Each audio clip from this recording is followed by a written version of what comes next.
ప్రియమైన దేవుని బిడ్డలారా, ప్రభువైన యేసుక్రీస్తు నామమును బట్టి మీకు వందనాలు తెలియజేస్తున్నాం. దేవునికి స్తోత్రం. మన ప్రభువైన యేసుక్రీస్తు లోకంలో ఉన్నప్పుడు ఒక ముఖ్యమైన విషయం తెలియజేశారు. దేవునికి స్తోత్రం. ఏంటి అంటే, నా రాజ్యాన్ని, నా నీతిని మాత్రమే మీరు వెతకండి. ఆమేన్. ప్రార్థన చేసుకుందాం. మహాపరిశుద్ధ తండ్రి, మీకు వందనాలు ప్రభువా.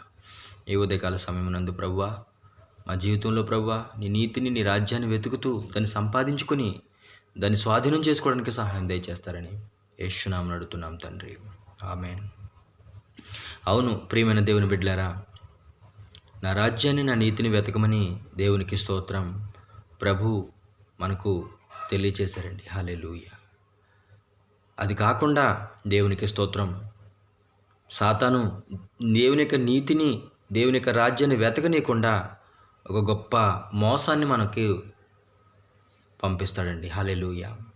ఏదెను వనములో జీవవృక్ష ఫలాన్ని వెతకకుండా, జీవవృక్ష ఫలం మీదకి వారి దృష్టి మరల్చకుండా మంచి చెడు తెలియచే వృక్ష ఫలాన్ని దేవునికి స్తోత్రం వారి దృష్టికి ఇంపుగా తీసుకొచ్చిందండి. హల్లెలూయా. ఈరోజు కూడా అంతే. దేవుని నీతికి బదులుగా, దేవుని రాజ్యానికి బదులుగా మనం ఏం వెతికి సంపాదించుకున్నప్పటికీ కూడా అవి తాత్కాలికమైనవి, నిష్ప్రయోజమైనవి. కాబట్టి వాటి ద్వారా మనకు జీవం కాదు కానీ మరణమే మిగిలిపోద్దండి. హల్లెలూయా. కాబట్టి పతనం చెందిన మానవుడు దేవుని నీతిని వెతికి ఆయన రాజ్యంలో ప్రవేశించడానికి కారణమైన దేవుని నీతిమంతులు దేవుని రాజ్యంలో ప్రవేశిస్తారండి. దేవునికి స్తోత్రం.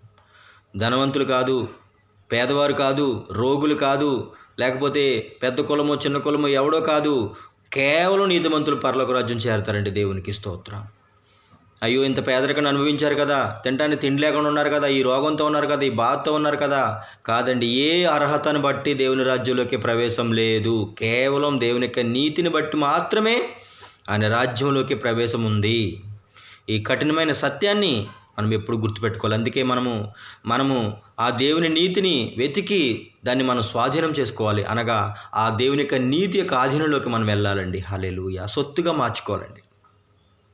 కాబట్టి ప్రియమైన దేవుని బిడ్డలారా, ఈ ప్రపంచంలో ఎన్నో ఆదాముకి బయట ప్రపంచం తేలినప్పటికీ అతనికి మంచి చెడు తెలియని వృక్ష ఫలం మీద అతని భార్యని మోసం చేసిందండి. హల్లెలూయా.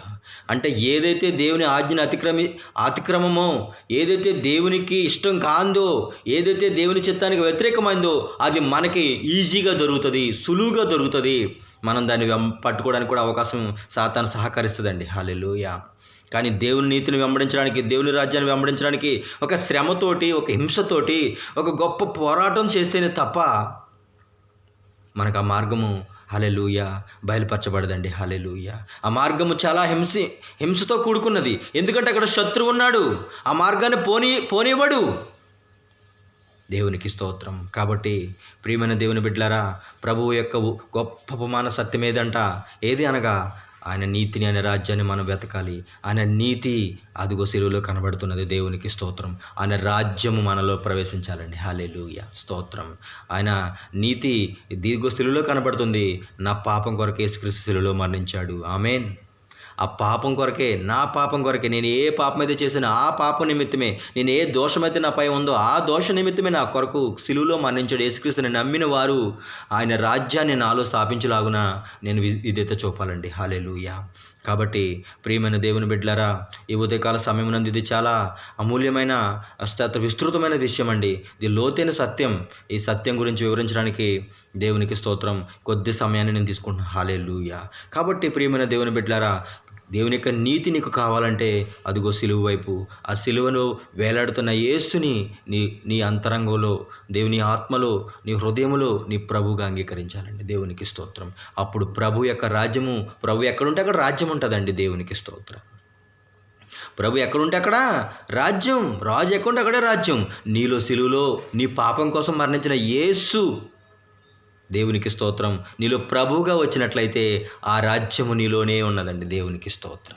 నీలో ఉన్నదా గుర్తు దేవుని రాజ్యము భోజన పానము కాదు, నీతి సమాధానము పరిశుద్ధాత్మ యందలి ఆనందమునై ఉన్నదని. నీ ఆత్మలో నీతి సమాధానము పరిశుద్ధాత్మ ఆనందం కలిగి ఆ రాజ్యాన్ని పూర్తిగా ప్రవేశించేంత వరకు నీకు నిరాశ కానీ, నిస్పృహ కానీ, కలవరం కానీ, ఆందోళన కానీ కలగకుండా, కుడి ఎడమకు తిరగకుండా గురి యొద్దకే.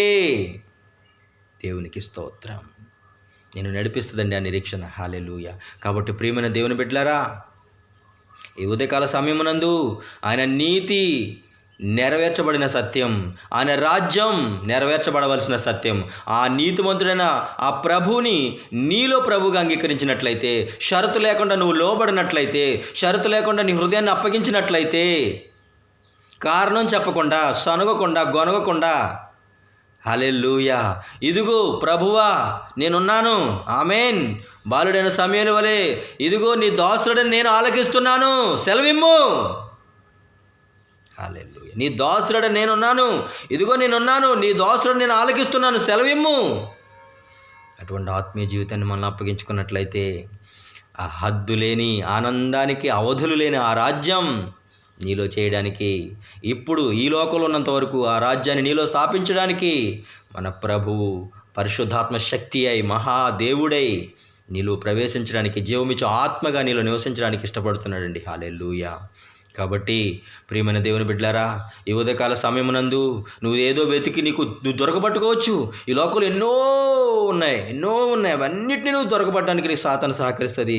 కానీ దేవుని నీతిని, రాజ్యాన్ని వెతకడానికి నీకు ఆటంకం, నీ మనసు, నీ దిమాకే నీకు ఆటంకం అవుతుంది, నీ శరీరం ఆటంకం అవుతుంది, నీ బంధువులకి ఆటంకం అవుతారు, నీ భార్య ఆటంకం అవుతుంది, నీ బిడ్డలు ఆటంకం అవుతారు, అందరూ ఆటంకం అవుతారండి. దేవునికి స్తోత్రం.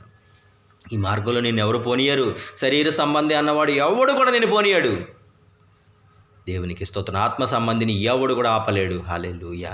కాబట్టి ఈ ఉదయకాల సమయం నందు ఆయన నీతిని, రాజ్యాన్ని వెతుకుతూ సొమ్మసిల్ల కలిసిపోక, వెన్ను తిరిగి చూడక, వెన్ను చూపక, గురి యొద్దకే సాగిపోవడానికి ఎవరైనా ఉందో, అదుగో ఆ నీతి, అదుగో కల్వరిలో కనబడుతున్న నీతిని నీలో అంగీకరించు, నీ హృదయంలో అంగీకరించు, నీ పాప క్షమాపణ కలిగిందని విశ్వసించి ఆ రాజ్యాన్ని నీలో చేయడానికి అనుమతి నీవు.